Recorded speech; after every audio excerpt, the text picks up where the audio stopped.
Hello guys, nasubukan mo na bang mag-block ng isang tao sa Socom na account mo or sa mga contacts mo? Ako kasi ito yung ginagawa ko pag medyo may nasamaan ako na loob na relative ko, kaibigan ko, or even sa mga exes ko, para ayoko na silang makita, para makapag-move on kami both, para wala ka nang iisipin pa. Kasi the more na makikita mo sila, masasaktan ka, the more na may contacts kayo, baka makapagsabi ka ng masama sa kanya kasi syempre naiinis ka, di ba? So yung ginagawa ko, binablock ko sila kasi ayoko nang magkaroon ng komunikasyon sa kanila. I don't know kung ganun din ba kayo.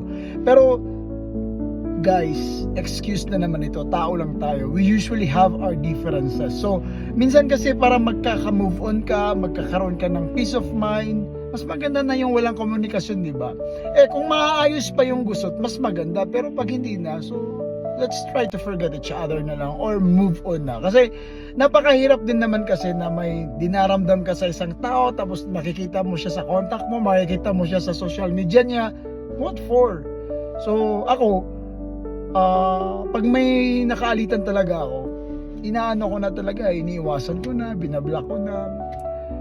Siyempre, yung attitude ko naman talaga iba eh. Alam kong mali ito. Alam kong mali yung pagbablock ng isang tao. Pero that's the only way na magkaroon ka ng peace of mind at saka makapag-move on ka. That's the way it is.